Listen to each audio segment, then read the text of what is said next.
bénisse. Amen. Que le Seigneur bénisse notre frère Oscar. Il a toujours été un grand soutien pour nous.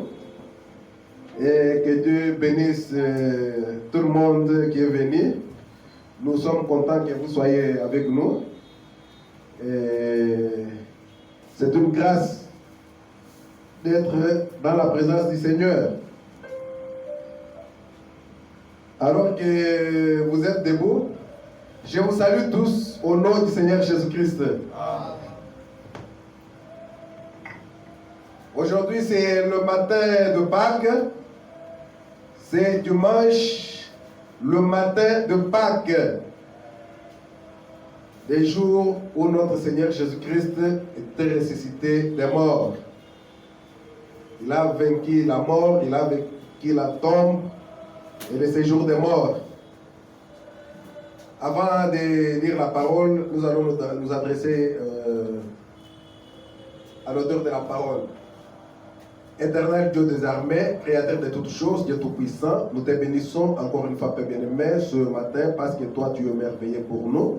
Tu nous as fait cette grâce, Père bien-aimé, de nous réunir en ces lieux, Seigneur de gloire. Nous ne sommes pas venus, Seigneur, de nous voir les uns les autres, Père, mais nous sommes venus répondre au grand rendez-vous, Seigneur de gloire, Dieu tout-puissant, de te rencontrer, toi, le grand Dieu, et que toi, tu puisses nous parler, Seigneur de gloire, ce matin. Oh Dieu bien-aimé, créateur de toutes choses, nous nous abandonnons entre tes saintes mains, Père. Puisse-t-il, oh Dieu de gloire, commencer avec nous, Père bien-aimé, ce culte du début jusqu'à la fin, que toi, tu prennes le contrôle de toutes choses en ce lieu, Père. Sois, Père, oh Dieu de gloire, le prédicateur du jour, Seigneur de gloire. Tu as dit dans ta parole que personne n'enseignera son frère, mais tous seront enseignés de Dieu. Et nous croyons, Père bien-aimé, que tu es au milieu de nous, parce que tu as dit, là où deux ou trois sont assemblés en ton nom, toi tu es au milieu d'eux. C'est pourquoi nous saluons ta présence en ce lieu, Père bien-aimé. Sois avec nous, Père, au Dieu de gloire. Nous remettons, Seigneur de gloire, Dieu tout-puissant, cette parole qui sera prêchée entre tes saintes, mes Père, afin que toi seul tu puisses nous parler, que tout ce qui est de l'homme, Père bien-aimé, soit écarté au nom de Seigneur Jésus-Christ, et que ton peuple puisse recevoir quelque chose venant de toi, ô Dieu, par ta grâce. Nous abandonnons ici à toi, au nom de Seigneur Jésus-Christ, nous avons prié. Amen. Alors que vous êtes debout.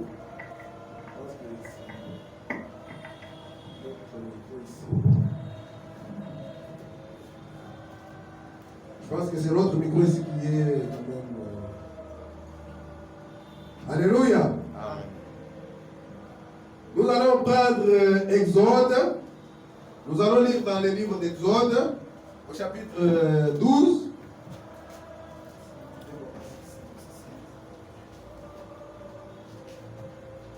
Chapitre 12 d'Exode, premier verset jusqu'au 6e verset. Ensuite, nous allons lire Lévitique 23, 5e verset jusqu'au 8e verset. Nous lisons la Bible. L'Éternel dit à Moïse et à Aaron dans le pays d'Égypte: ce mois-ci sera pour vous le premier des mois. Il sera pour vous le premier des mois de l'année. Parlez à toute l'assemblée d'Israël et dites: le 10e jour de ce mois, on prendra un agneau pour chaque famille, un agneau pour chaque maison. Si la maison est trop peu nombreuse pour un agneau, on les prendra avec son plus proche voisin. Selon le nombre de personnes, vous compterez pour cet agneau d'après ce que chacun peut manger. Ce sera un agneau sans défaut, mâle, âgé d'1 an. Donc il faut souligner tout ce que nous lisons là. Ça sera un agneau sans défaut, un agneau mâle, âgé d'1 an. Vous pourrez prendre un agneau ou un chevreau. Vous les garderez jusqu'au 14e jour de ce mois. Et toute l'assemblée d'Israël l'immolera entre les deux soirs.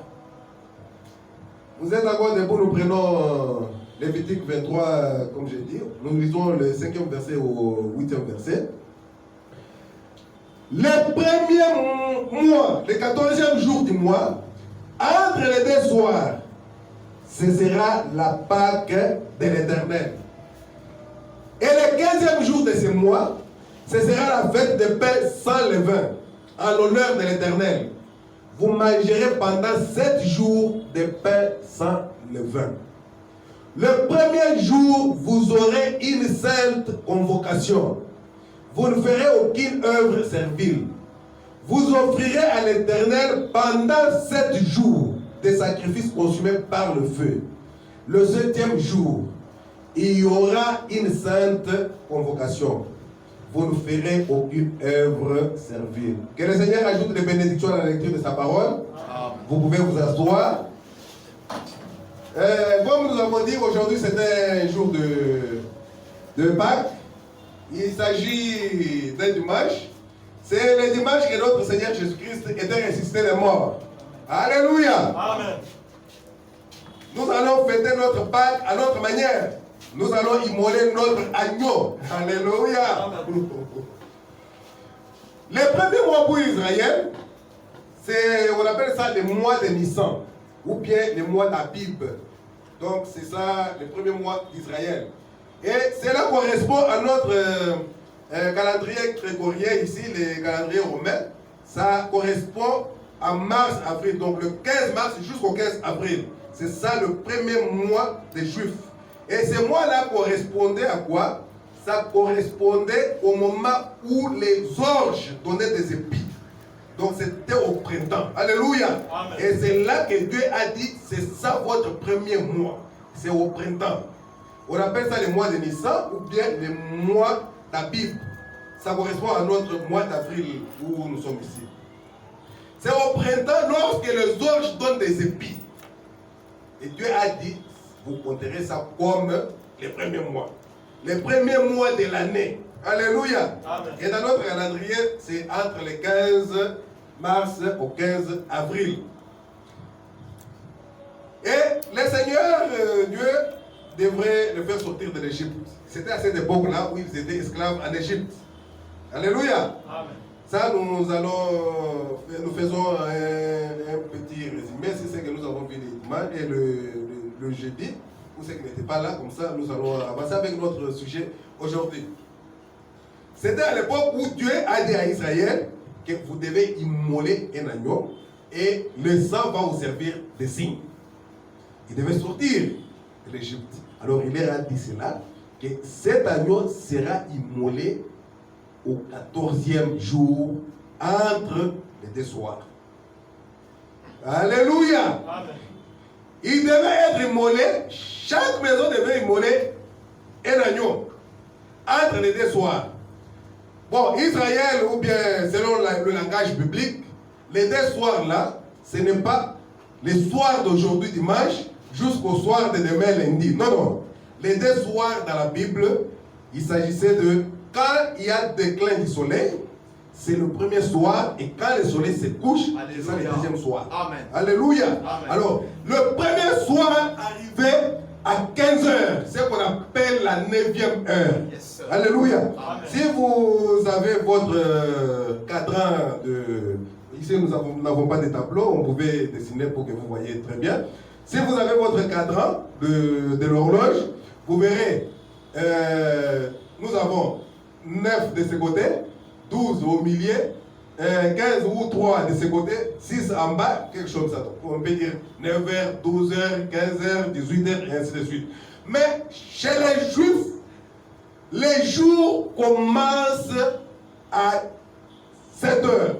C'est ça la première heure chez les Juifs. À 7h, c'était la première heure. À 8h, c'était la 2e heure. À 9h, c'était la 3e heure. À 10h, c'était la 4e heure, comme maintenant là. À 11h, c'était la 5e heure. À 12h, la 6e heure. Alléluia. Amen. 13h, 7e heure. 14h, 8e heure. 15h, la 9e heure. Là où Jésus avait expiré. Donc c'était à la 9e heure. C'était 15 heures. C'était le début du soir. Le premier soir chez les Juifs. Alléluia. Amen. Et là, c'était la 9e heure, qui est 15 heures. 16 heures, c'est ça la 10e heure. 17 heures, c'est ce qu'on appelle la 11e heure. Vous vous rappelez des ouvriers de la 11e heure. C'était vers le soir. Alléluia. Amen. Donc, et à 17 heures, on a, c'est la 11e heure. À 18 heures, c'est la 12e heure. 19 heures, Donc le deuxième soir commence par là jusqu'à 21h. Donc il y a des soirs, il y a de 15h à 17h, c'est le premier soir. Et de 19h à 21h, c'est le deuxième soir. Et l'agneau devait être immolé entre les deux soirs. Alléluia. Amen. Très bien. Pas le matin, pas la nuit, entre les deux soirs. C'est ce que la Bible dit ici. Nous allons voir ça. Il devait l'immolé entre les deux soirs et manger cela la nuit. Et il devait le manger à la hâte parce qu'il devait sortir de l'Égypte. Dieu leur avait dit, vous allez serrer votre ceinture, vous devez avoir les souliers aux pieds parce que le voyage était imminent.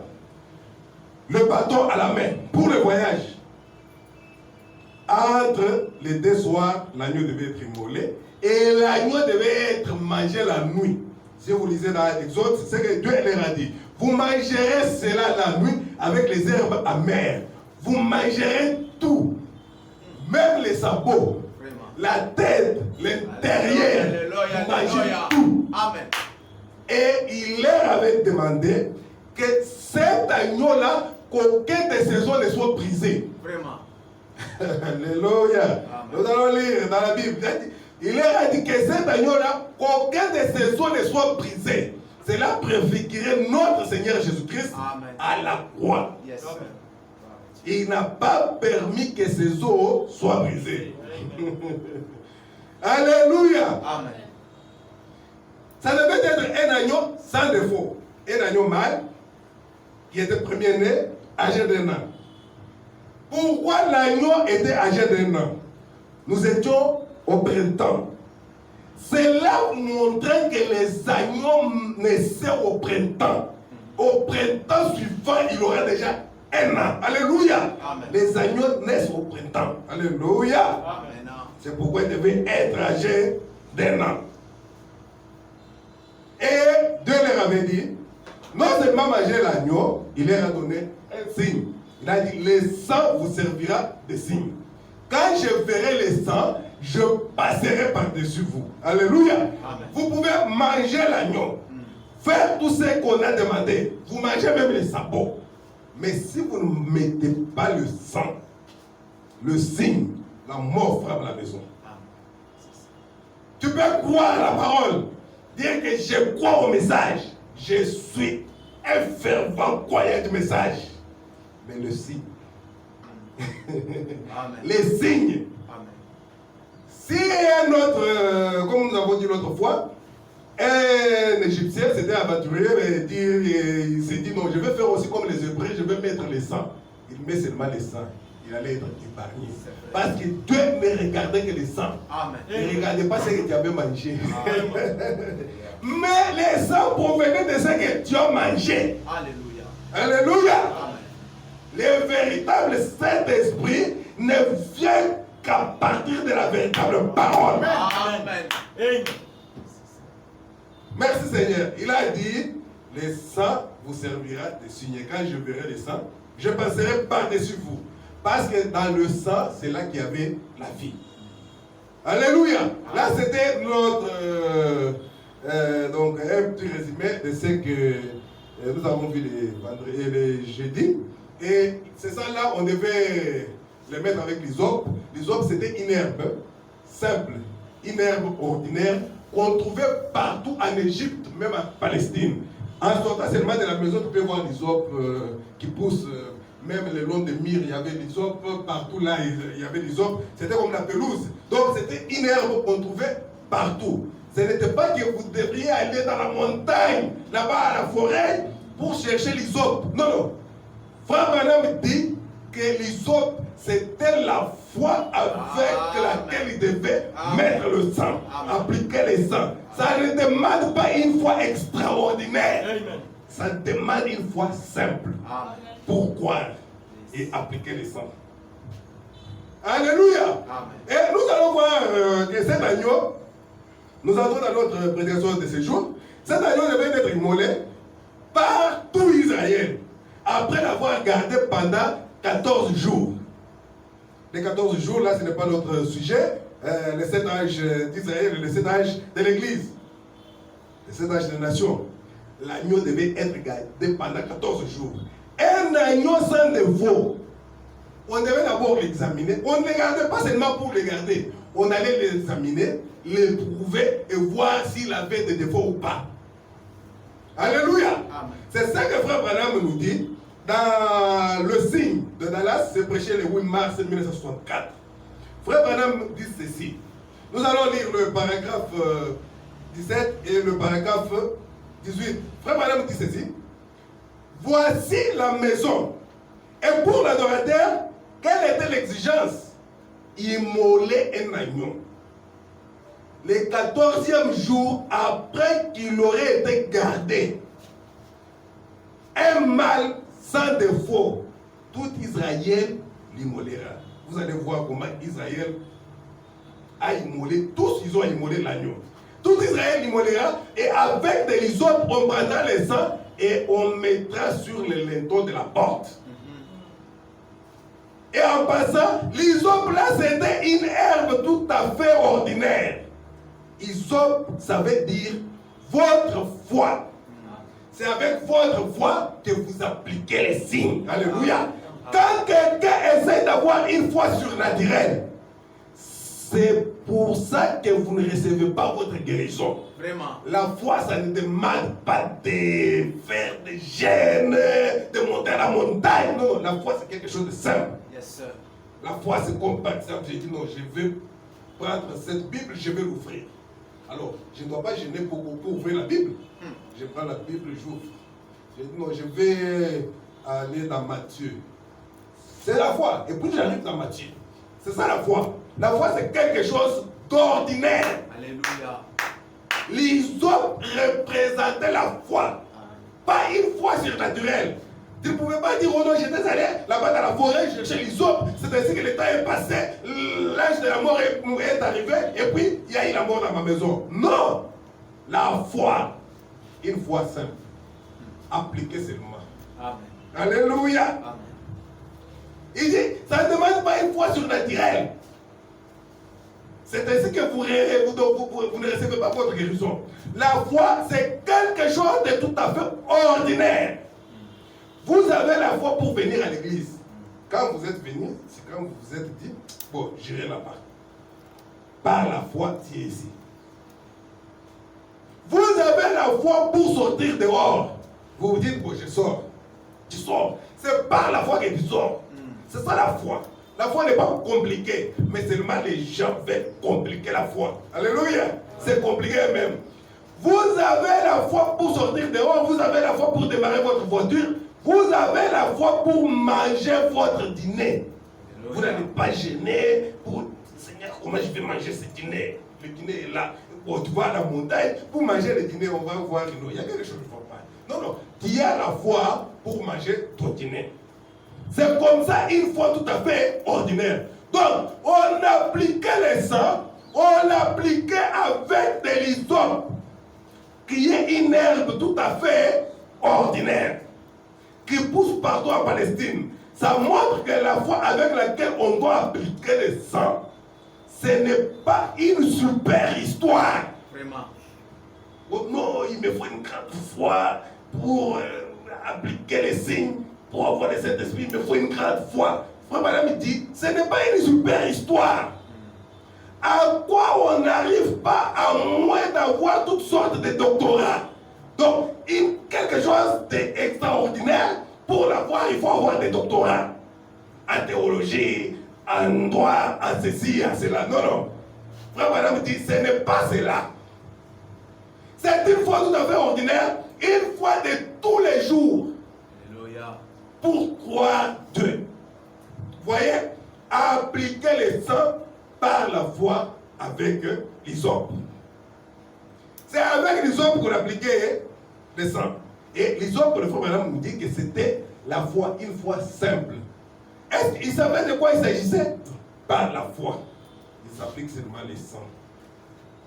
Et Dieu avait dit d'appliquer sur les linteaux et sur les montants, donc sur les poteaux de la porte. Et le frère Madame nous dit, ça préfigurait la croix. Parce que les linteaux étaient comme ceci et les poteaux comme cela. ça faisait la croix. Aujourd'hui, notre sujet, comme je vous l'avais annoncé, c'est la sainte convocation ou le matin de Pâques et la transmission du droit d'aînesse. C'est ça notre sujet. La sainte convocation ou le matin de Pâques et la transmission du droit d'aînesse. Alléluia. Amen. Cet agneau-là qu'on prenait là-bas en Égypte, ça représentait le Seigneur Jésus-Christ. Ça représentait notre Seigneur Jésus-Christ. Le premier-né, cet agneau-là, ça devait être un agneau mâle, premier-né. Sans défaut, c'est-à-dire non coupable, innocent. Alléluia. Amen.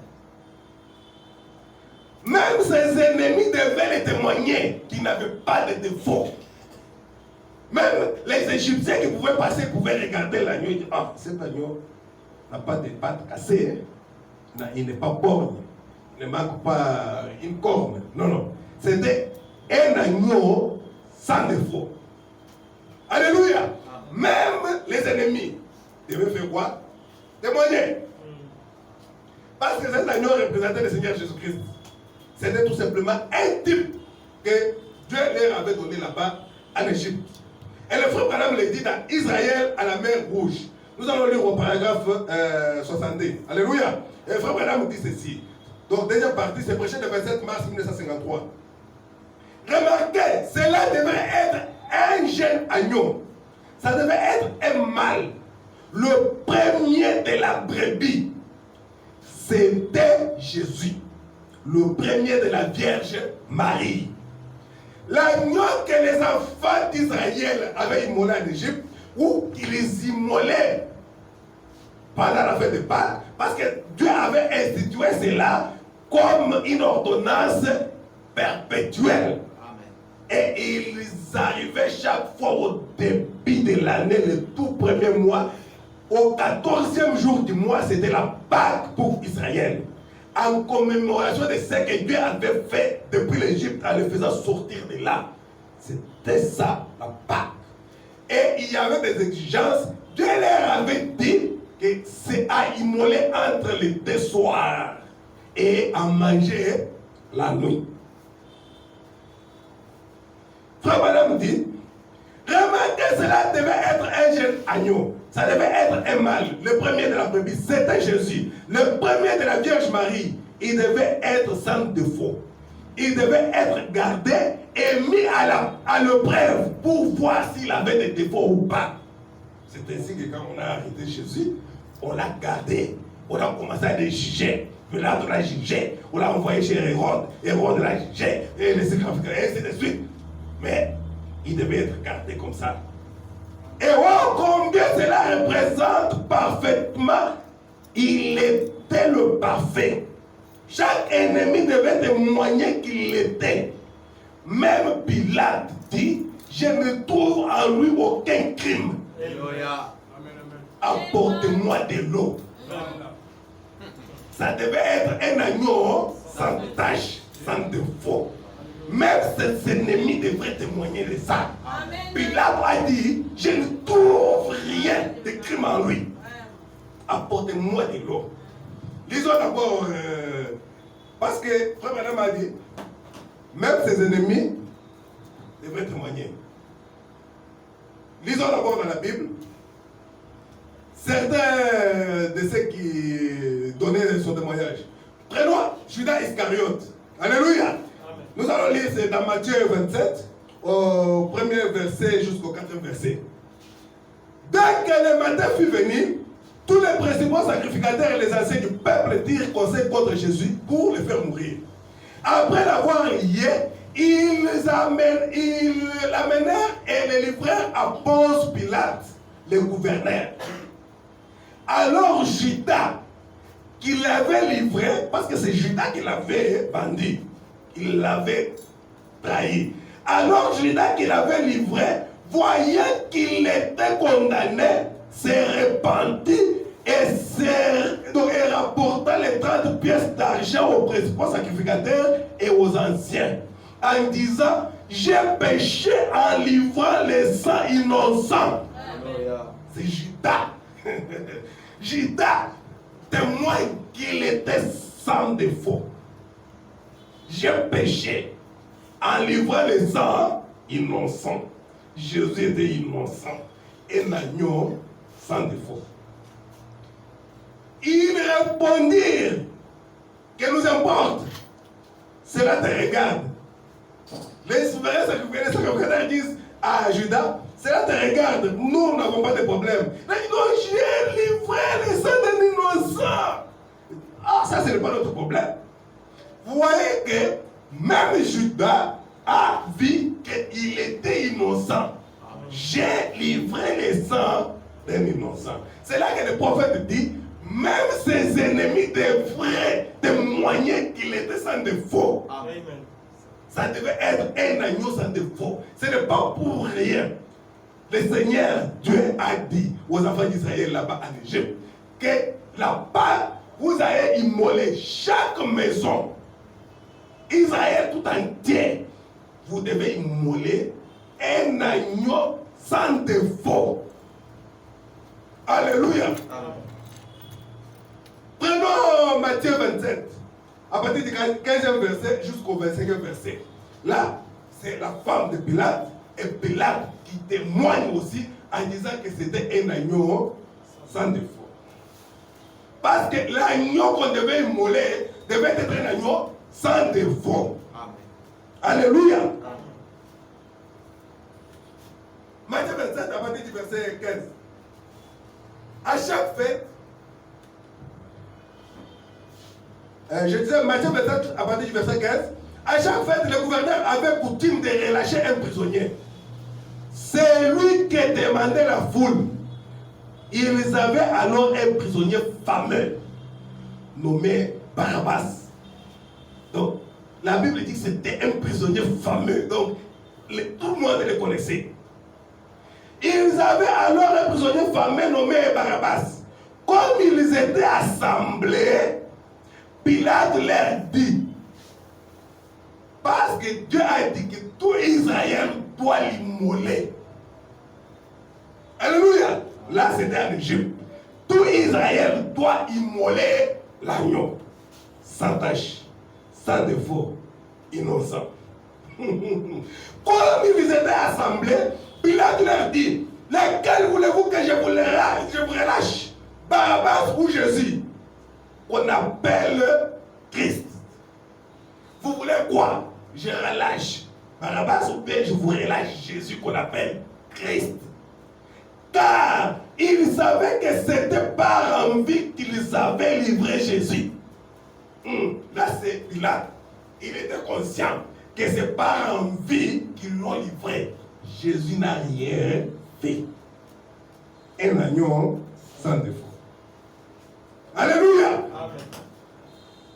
Voilà notre agneau sans défaut que les enfants d'Israël étaient en train d'offrir comme une tradition, comme une coutume, sans savoir qu'ils devaient immoler le véritable agneau. Pendant qu'ils étaient assis sur le tribunal, sa femme lui fit dire. Donc, sa femme a envoyé quelqu'un pour dire à Pilate qu'il n'y ait rien entre toi et c'est juste. Donc, Pilate, mon mari, qu'il n'y ait rien entre toi et cet homme juste. Il est sans défaut. Il est innocent. Il n'a rien fait de mal. Même Pilate a dit, je ne vois aucun crime en lui. Qu'il n'y ait rien entre toi et c'est juste. Car aujourd'hui, j'ai beaucoup souffert en songe à cause de lui. Frère Madame dit, même ses ennemis doivent témoigner qu'il était sans défaut. Amen. Alléluia. Amen. Verset 20, toujours Matthieu 27. Les principaux sacrificateurs et les anciens persuadèrent à la foule de demander Barabbas et de faire périr Jésus. Les gouverneurs prenant la parole leur dit, lequel des deux voulez-vous que je vous relâche? Ils répondirent, Barabbas! Relâche Barabbas! Pilate leur dit, que ferai-je donc de Jésus qu'on appelle Christ? Alléluia. Tous répondirent qu'il soit crucifié. Et tous. Dieu a dit à Moïse, dans Exode, que tout Israël doit immoler l'agneau. Tout Israël doit immoler l'agneau sans tâche, sans défaut. Ça sera la Pâque de l'Éternel. Mais ici, Pilate leur dit, que ferai-je donc de ce Jésus qu'on appelle Christ? Tous répondirent qu'il soit crucifié. Tous, ils l'ont immolé. Les gouverneurs disent, mais quel mal a-t-il fait? Qu'est-ce que Jésus a fait de mal? Et ils crièrent encore plus fort, qu'il soit crucifié. Ils n'ont pas dit, oh, il a fait ça, mais qu'ils soient tout simplement crucifiés. Un agneau sans tache. Même ses ennemis devraient déclarer qu'il était sans tache. Nous sommes toujours dans la Bible.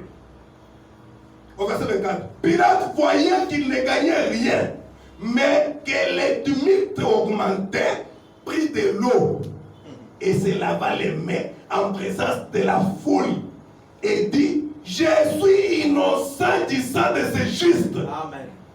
Jésus était un agneau sans défaut qui devait être immolé par tout Israël. Je suis innocent du sang de ce juste. Cela vous regarde. Amen. Moi, je lave mes mains. Et tout le peuple répondit que son sang retombe sur nous et sur nos enfants. Une erreur grave que Israël avait commis. Une erreur grave, une erreur monumentale. Et cela leur a coûté cher. Et cela a provoqué la transmission du droit de naissance aux plus jeunes. Alléluia. La bénédiction qui était pour Israël est allée sur les gens des nations. Parce qu'ils ont rejeté leur Messie. Ce n'est pas fini. Tout le monde devait témoigner. Marc chapitre 15. Nous allons lire le verset 31 jusqu'à 34 et puis nous lisons 37 à 39. La Bible dit ceci. Les principaux sacrificateurs aussi, avec les scribes, se moquaient entre eux. Donc, se moquaient entre eux et ils disaient, il a sauvé les autres et il ne peut se sauver lui-même. Que le Christ, le roi d'Israël, descende maintenant de la croix afin que nous voyions et que nous croyions. Donc, il se moquait de lui. Ceux qui étaient crucifiés avec lui l'insultaient aussi.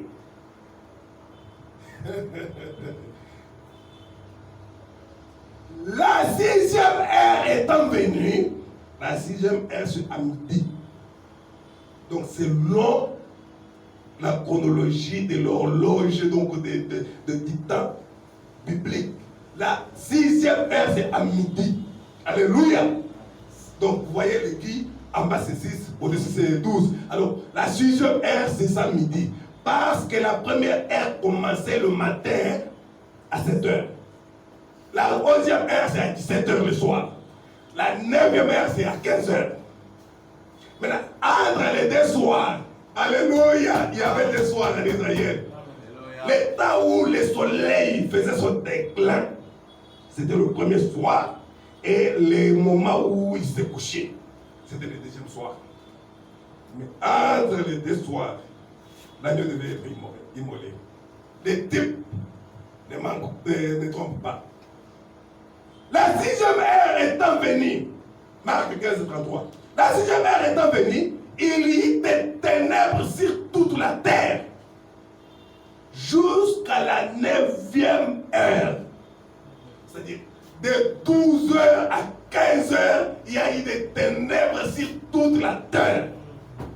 Même le soleil a refusé de donner son éclat. Même la lune n'est pas apparue. Les étoiles se sont cachées parce que les créateurs étaient cloués à la croix. Alléluia. Verset 37. Mais Jésus ayant poussé un grand cri, expira. Quand à la 9e heure, c'était vers 15 heures ou 3 heures du soir. Alléluia. Mais Jésus ayant poussé un grand cri, expira. Les voiles du temple se déchirant en deux, depuis le haut jusqu'en bas. C'est là qu'il y a eu le changement de sacerdoce. On a mis fin au sacerdoce selon Aaron pour introduire un autre sacerdoce selon l'ordre de Melchisedec. C'est là qu'on a ôté l'Urim Tumim qui était sur le pectoral d'Aaron qu'on a vu l'autre fois. Quand il y a eu le voile qui s'est déchiré de haut en bas, c'est là a mis fin à l'Urim Tumim sur le pectoral d'Aaron. Alléluia. Merci Seigneur. Et nous avons vu avec vous qu'est-ce que le prophète a montré, c'est que l'Urim Tumim pour nous. Verset 39, les centeniers qui étaient en face de Jésus, voyant qu'il avait expiré de la sorte, dit, assurément cet homme était fils de Dieu. Tout le monde devait témoigner qu'il était sans défaut. Alléluia. Amen. Voilà notre agneau pascal. D'abord, Jésus devait être gardé, éprouvé, et on trouve qu'il n'avait pas de défaut. Alléluia.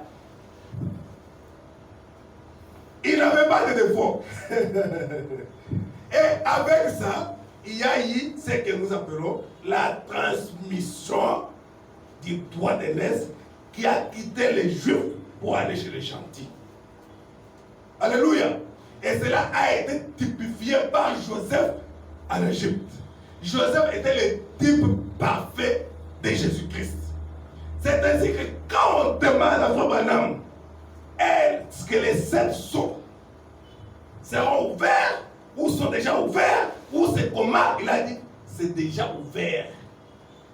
Dans tous les types qui sont dans la Bible, ça parlait du 7e sceau. Alléluia. Amen. Et il fallait qu'un prophète vienne et qu'il commence à vous dire, regardez Joseph, haï de ses frères, sans cause. Regardez Jésus, haï sans cause. Joseph a été vendu au marchand. Jésus a été vendu. Joseph, là où il est parti, il est devenu le bras droit de Pharaon. Jésus, après qu'il soit vendu à la droite du Père. Alléluia. Amen. Et personne ne pouvait venir chez Pharaon sans passer par Joseph. Amen. Et personne ne pouvait venir chez Dieu sans passer par Jésus. Amen. Alléluia. Frère Branham dit, c'était révélé dans la Bible sous forme de type.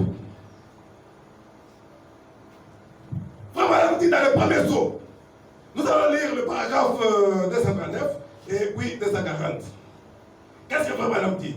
Remarquez, et après que Joseph avait été rejeté par ses frères, comme Jésus aussi l'était, il lui a été donné une épouse des nations. Joseph s'était marié avec une épouse des nations. C'était Asnath. Ah, je vois ma grande sœur qui est là, Asnath. Souvent on appelle le Sunat, mais c'est Asnath. Et mon homme qui est là-bas. Que Dieu vous bénisse, que vous soyez bénis.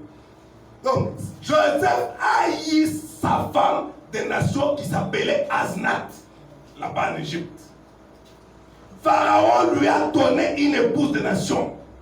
Et il engendra des enfants des nations, moitié gentils, moitié juifs. Et à partir d'eux, on a un grand symbole. Quand Jacob les a bénis, avec Ephraïm d'un côté et Manassé de l'autre, il croisa les mains. Et il a donné la bénédiction aux plus jeunes. Et les 2 enfants ont été ajoutés aux 12 tribus. Donc, ils sont devenus des enfants de Jacob. Un qui a remplacé Joseph, Manassé, la tribu de Manassé, et un autre Ephraïm qui a remplacé Lévi. Lévi qui était appelé au travail de sacrifier, donc Lévitique comme sacrificateur. Alléluia. Et ils n'avaient pas de part en Israël et mangeaient de la dîme de leurs frères. Et les deux enfants ont été ajoutés aux 12 tribus. À l'époque, il n'y en avait que 10. Et il les a bénis à Jacob lui-même. Et Joseph, son fils, prophète, qui s'était né là, a dit, Père, tu t'es trompé. Il a dit, tu as mis la bénédiction de ta main droite sur les jeunes enfants. Alors il aurait dit aller à l'aîné. Parce que, qu'est-ce que Joseph a fait? Il a pris les deux enfants. Il savait que la main droite, c'est la main de la puissance. Et il a pris l'aîné, il l'a mis à droite de son père. C'était Manassé. Les cadets, c'était Ephraïm. Il l'a mis à gauche. Comme ça, quand son père va étendre les mains, la bénédiction de l'aîné va, donc de la main droite va aller chez l'aîné, et puis le cadet aura la bénédiction. Et Jacob, en bénissant les enfants, il a croisé ses mains en signe de la croix. Et la bénédiction qui devait aller sur Israël est allée sur les nations. Amen. Et Israël, qui était l'aîné, a manqué la bénédiction du droit de naissance. Alléluia. Amen. Et Joseph lui a dit, tu as mis la bénédiction de la main droite sur les jeunes enfants. Alors qu'elle aurait allé à l'aîné. Qu'elle aurait dit aller à l'aîné. Jacob dit, je sais que mes mains se sont croisées. Mais c'est Dieu qui les a croisées. Amen. Ce n'est pas moi. Amen. Alléluia. Amen. Le type ne trompe pas. Yes, sir. Frère Branham me demande pourquoi Israël, qui avait le droit d'être une épouse, a rejeté et vendu ses droits de naissance. C'est parce du fils aîné qui était Israël, où au nouveau les nations. Et par la croix, les bénédictions sont passées de là à l'épouse des nations. Alléluia. Amen. Nous qui ne connaissions même pas Dieu. Disons un peu cette histoire-là dans la Bible. C'est Genèse, nous allons parler de Genèse 48. Qu'est-ce que la Bible nous dit là-bas? Comme ça, on va avoir une idée. On va lire en sautant. Nous allons lire Genèse 48, versets 8 et 9, 13 et 14, et puis 16 jusqu'à 20. Lisons. Israël regarda le fils de Joseph et dit, qui sont ceux-ci? Joseph répondit à son père, ce sont mes fils que Dieu m'a donnés ici. Israël dit, fais-les, je te prie, approchez de moi pour que je les bénisse. Verset 13. Genèse 48, verset 13. Puis Joseph les prit tous deux. Ephraïm de sa main droite à la gauche d'Israël et Manassé de sa main gauche à la droite d'Israël. C'est Manassé qui était l'aîné. Il l'a mis à la droite de son père qui était Israël. Donc Jacob, c'est lui Israël. Manassé à gauche d'Israël et donc Manassé à droite d'Israël, Ephraïm à gauche. C'est ce que la Bible dit. Et les fit approcher de lui. Israël étendit sa main droite et la posa sur la tête d'Ephraïm, qui était le plus jeune. Et il posa sa main gauche sur la tête de Manassé. C'est fit avec intention qu'il posa ses mains ainsi, car Manassé était le premier-né. Mais il a croisé ses bras. Ses mains ont été croisées. Verset 16. Et il parlait pendant qu'il le bénissait. Il disait, que l'ange qui m'a délivré de tout mal bénisse ses enfants. Qu'ils soient appelés de mon nom. C'est ainsi que Manassé et Ephraïm font partie des 12 tribus d'Israël. Les 12 tribus de Jacob. L'un a remplacé Joseph, l'autre a remplacé Lévi. Alléluia. C'est là que Jacob dit qu'il soit appelé de mon nom.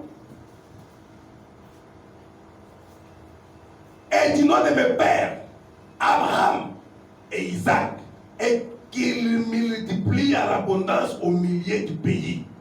Joseph vit avec des plaisirs que son père posait sa main droite sur la tête d'Éphraïm.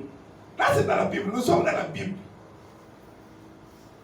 Joseph vit avec des plaisirs. Donc, il n'était pas content que son père ait posé sa main droite sur la tête d'Éphraïm et saisi la main de son père pour la retourner au-dessus de la tête d'Éphraïm et la diriger vers celle de Manassé. Et Joseph dit à son père, pas ainsi mon père, car celui-ci est le premier-né. Pose ta main droite sur sa tête. Son père refusa et dit, je le sais, mon fils. Je le sais. Lui aussi deviendra un peuple. Manassé deviendra aussi un peuple. Lui aussi sera aussi grand. Mais son frère cadet sera plus grand que lui. Parce qu'il sera l'épouse du roi. Et Israël sont ses serviteurs. Amen. Et nous sommes l'épouse. Et Israël sont ses serviteurs. Entre l'épouse et les serviteurs, le roi a son regard sur son épouse. Alléluia. Écoutez ce que la Bible dit. Mais son frère cadet sera plus grand que lui. Et sa postérité deviendra une multitude de nations. Ça ne sera plus Israël, mais une multitude de nations. Ils seront plus nombreux que ceux de Manassé. Il les bénit ce jour-là et dit, c'est par toi qu'Israël bénira en disant que Dieu te traite comme Ephraïm et comme Manassé. Et il mit Ephraïm avant Manassé. Alléluia. Amen. La transmission de pouvoir. Nous allons voir comment les Juifs ont raté cela. Parce que cela était déjà préfiguré dans la Bible, la Genèse. Et quand Jésus est venu, c'était pour accomplir les types qui s'étaient produits dans la Bible, sans que les gens sachent qu'est-ce qui s'était vraiment passé là-bas. Et pourquoi Jacob avait croisé ses bras. Écoutez ce que Paul dit aux Juifs. Nous sommes dans la Bible. Avant de prendre ce que Frère dit, nous sommes dans la Bible. Paul dit ceci, dans Acte 13, au paragraphe 42 jusqu'à 47. Et il dit ceci. Hommes frères, fils de la race d'Abraham, et vous qui craignez Dieu, c'est à vous que cette parole de salut a été envoyée. Car les habitants de Jérusalem et leurs chefs ont méconnu Jésus. Et en les condamnant, ils ont accompli les paroles des prophètes qu'ils se lisent chaque sabbat. Ils lisaient quoi? La parole des prophètes. Si nous nous mettons ici, Frère Madame a dit. C'est ce qui se disait là-bas, dans les synagogues. Osée a dit. Moïse a dit. Naoum a dit. Zacharie a dit. C'était des prophètes. Alléluia. Ils lisaient la parole des prophètes chaque sabbat. Quoi qu'ils ne trouvassent en lui rien qui fît digne de mort, ils ont demandé à Pilate de le faire mourir. Là, c'est Paul qui le dit. Ils n'ont rien trouvé en lui, quelque chose qui pouvait les amener à le faire mourir. Parce qu'il était un agneau sans défaut.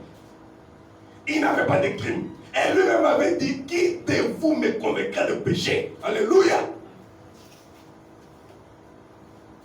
Quoi qu'il ne trouva en lui rien qui fit digne de mort, ils ont demandé à Pilate de le faire mourir.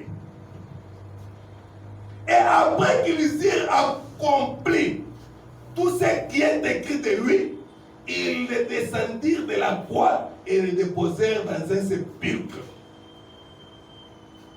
Alléluia.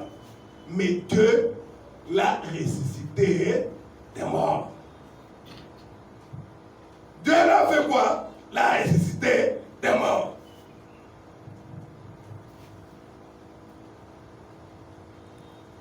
Continuons avec Acte 13, verset 42.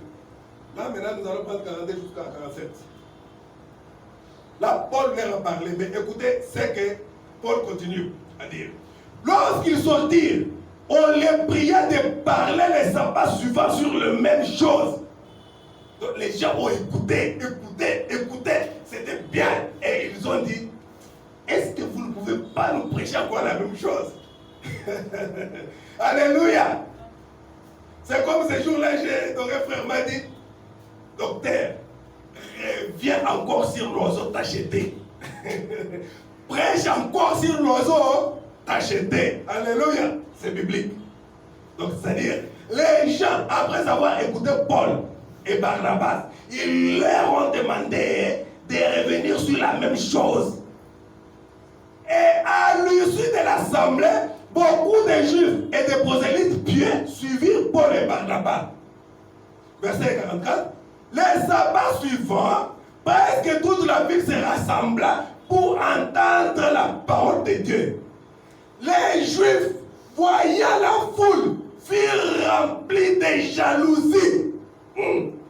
Et ils s'opposaient à ce que disait Paul, en le contredisant et en l'injuriant. Ça, c'est déjà un signe de faiblesse. Alléluia. Je me rappelle une fois, on était quelque part là. Un prédicateur a prêché. Et je devais prêcher. Et le jour qui a suivi, j'ai vu un frère qui m'attaquait là sur les réseaux sociaux. Il m'écrivait là. Et tu sentais vraiment que c'était vraiment de la jalousie et aussi, on dirait, de la mauvaise foi. Donc, tu vois que la personne vraiment est fâchée. Il dit, la façon dont tu as prêché, tu as détruit l'autre qui avait prêché là. Tu l'as détruit. C'est pour que les hommes t'acclament. Donc tu vois qu'il était fâché. Donc ce n'est pas la première fois. Ici, les Juifs furent remplis de jalousie. Et ils s'opposaient à ce que Paul disait, en le contredisant et en l'injuriant même au nom de Dieu. Qu'ils prétendaient servir. Ils injuriaient Paul. Verset 46. Paul et Barnabas leur dirent avec assurance, c'est à vous premièrement que la parole de Dieu devait être annoncée. Mais puisque vous la repoussez et que vous jugez et que vous jugez vous-même indigne de la vie éternelle, voici, nous nous tournons vers le païen. C'est à vous premièrement, vous les Juifs, que la parole devait être annoncée. Parce que vous vous jugez vous-même indigne de la vie éternelle, nous nous tournons vers les Juifs et vers les nations, vers le païen. Voilà comment la bénédiction des Juifs est allée vers le païen. Les gens des nations. Car ainsi nous l'a ordonné le Seigneur, j'étais établi pour être la lumière des nations. Qui était la lumière des nations? Paul. Un homme. La lumière. La lumière des nations.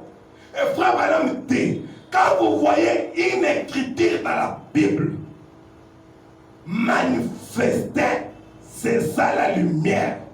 Aussi longtemps que cette parole n'est pas encore manifestée, elle ne peut rien faire de bon. Il nous a, j'ai été établi pour être la lumière des nations, pour porter les saluts jusqu'aux extrémités de la terre. Là c'est Paul.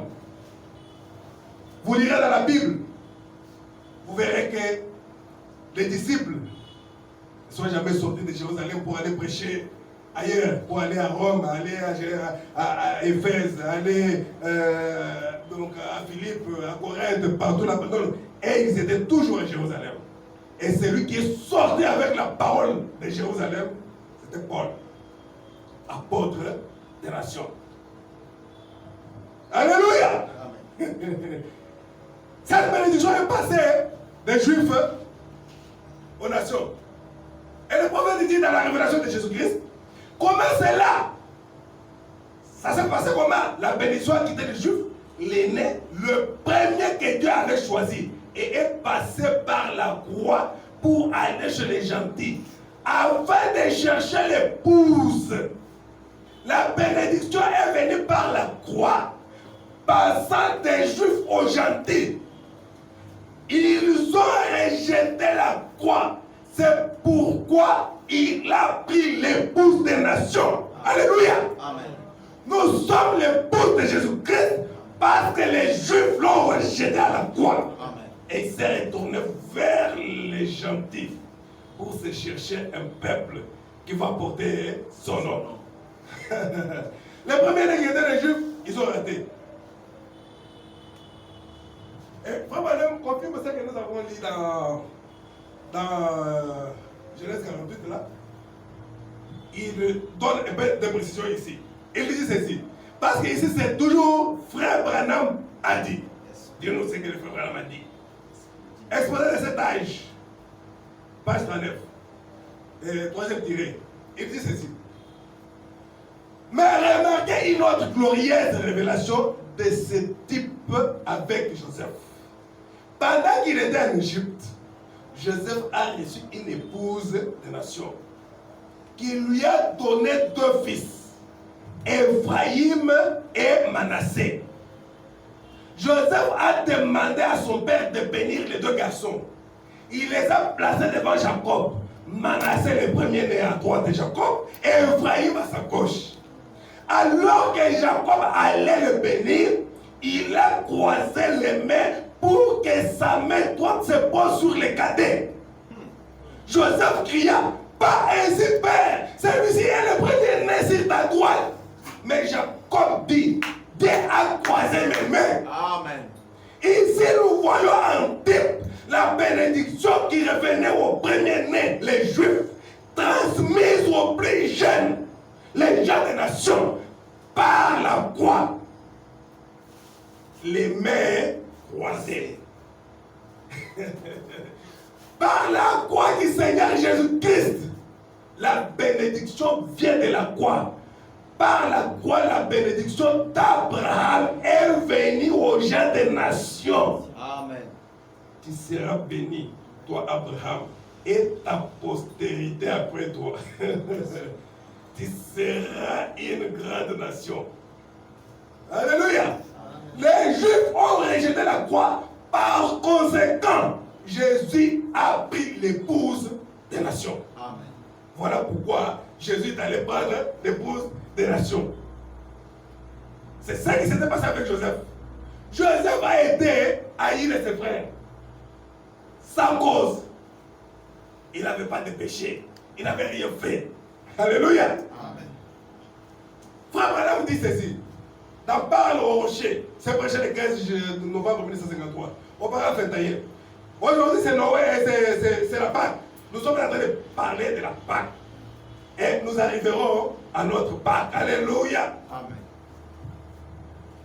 Ici, nous voyons tout simplement que quand ils ont crucifié Jésus, la bénédiction a changé de direction Amen.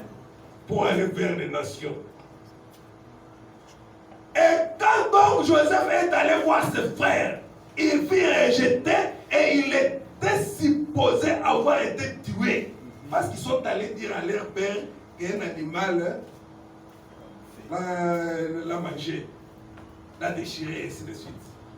Eh bien, c'est ce que les Juifs ont fait de Jésus lorsqu'il est venu vers les siens.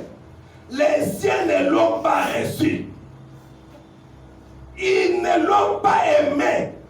Pourquoi? Parce qu'il était un voyant, parce qu'il était un prophète, parce qu'il était plus spirituel que les autres, alors qu'il était venu vers les siens. Vous savez, la femme syrophénicienne, quand elle est venue chez Jésus pour lui demander, ma fille est malade, Seigneur, est-ce que tu peux donner du fils de David, est-ce que tu peux avoir pitié de moi? Ma fille, il a dit, la nourriture des enfants, je ne peux pas les donner aux chiens. Cette femme-là n'était pas juive. Elle a appelé Jésus, fils de David.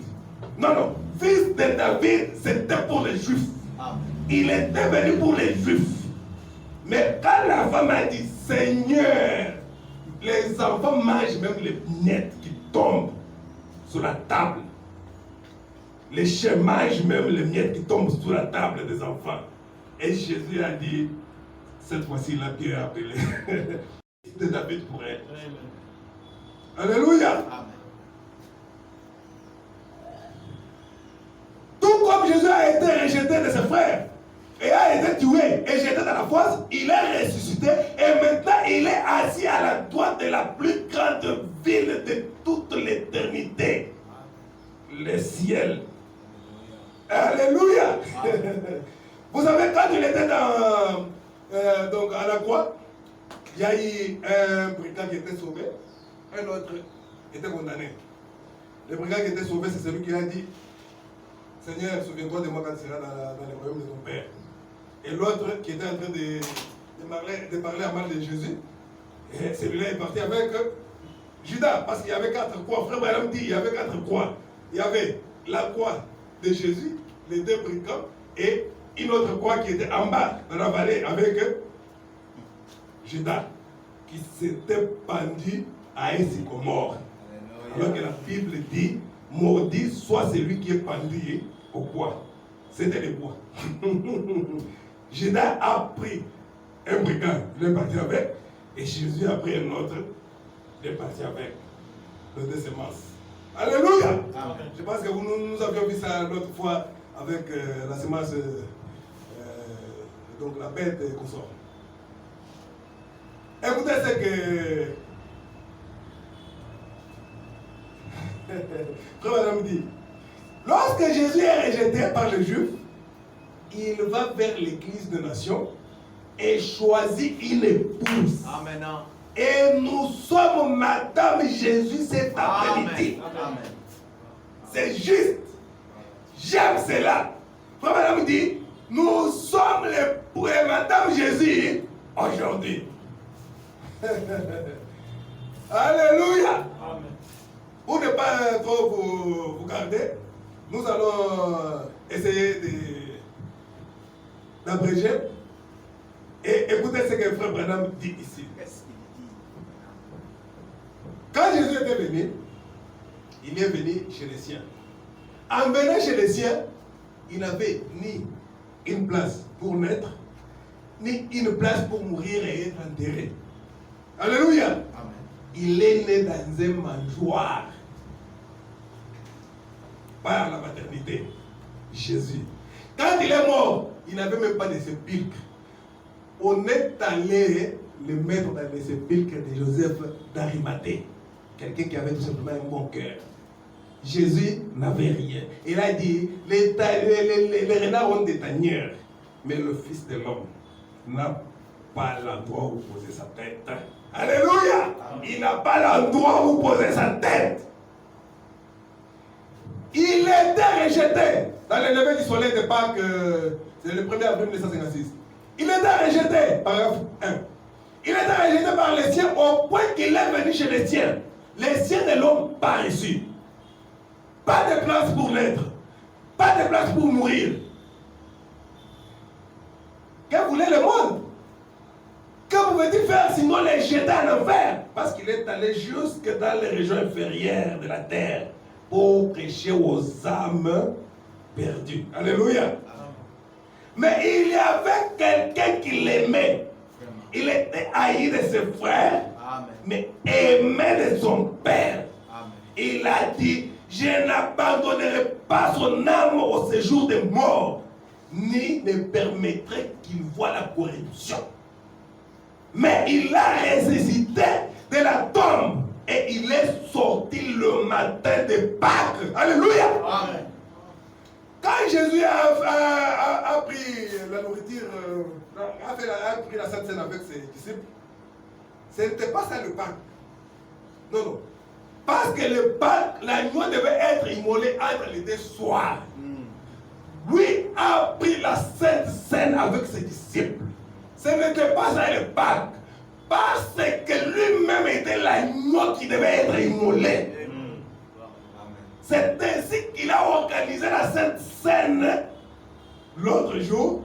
Et le 14e jour de la Pâque, c'était lui l'agneau qui était immolé entre les deux soirs. Alléluia. Avec les disciples, c'était la Sainte Seine. Et là, c'était un jeudi. Alléluia. Merci Seigneur. Il dit ceci.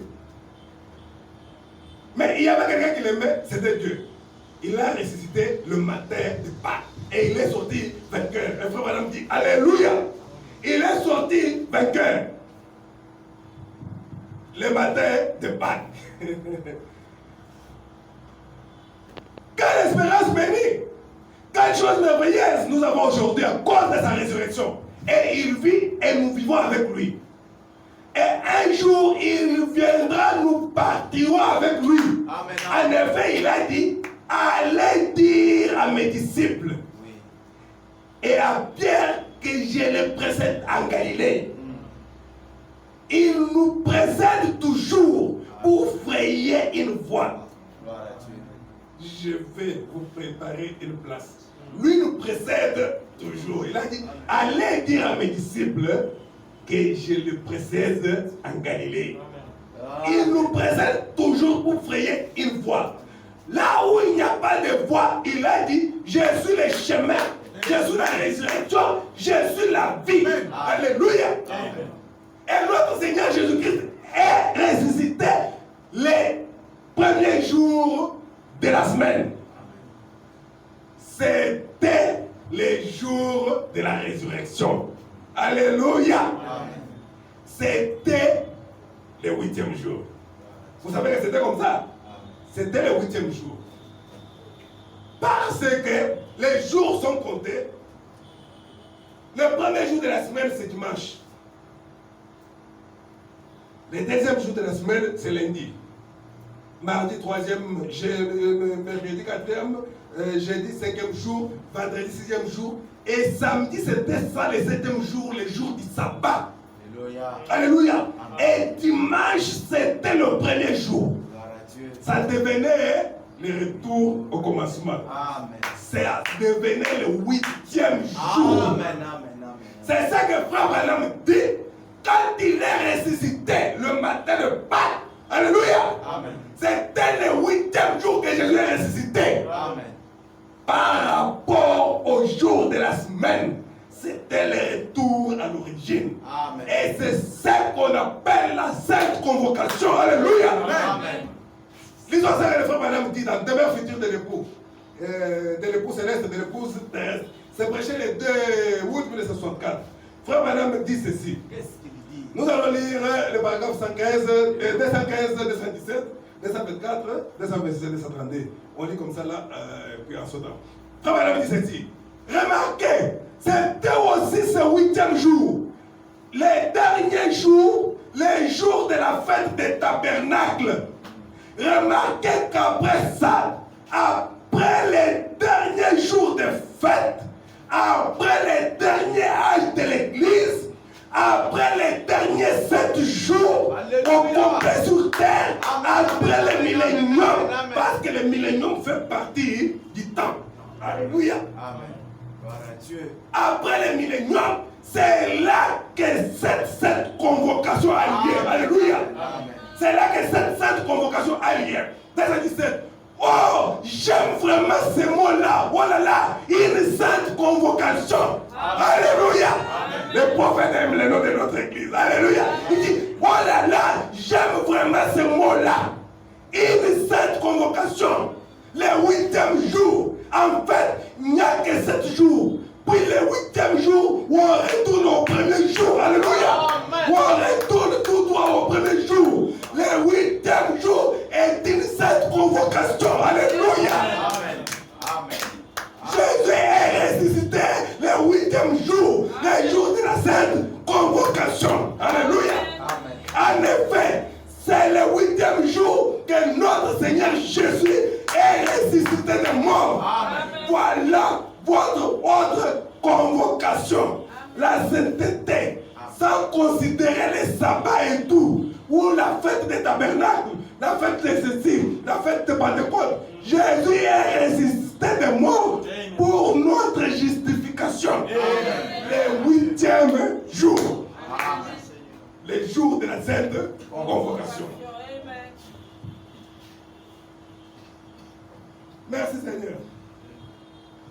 C'est le jour de Pâques. Frère, madame me dit, après les 7 sabbats, ou après les 7 jours, après les 7 âges de l'église, Jésus est ressuscité des morts le 8e jour, qui est une sainte convocation. Vous voyez, c'est qui est le premier jour. Jésus est ressuscité au premier jour de la semaine. C'était un dimanche matin. C'est ça le 8e jour. Le retour à l'origine. Alléluia. Très bien. L'ancien sabbat est passé. Jésus est ressuscité le 8e jour. Parole 226. C'était un jour solennel, saint. Et ce n'était pas un jour. En effet, les jours, les temps, c'était terminé. Les 7 âges étaient déjà finis. C'était venu l'éternité. C'est ça le 8e jour. Juste après le millénium. Alléluia. Après 6000 ans, il y a le 1000 ans, le millénium. Un autre 1000 ans, ça fait 7000 ans. Après les 7000 ans, c'est l'introduction dans l'éternité. Qui est le 8e jour.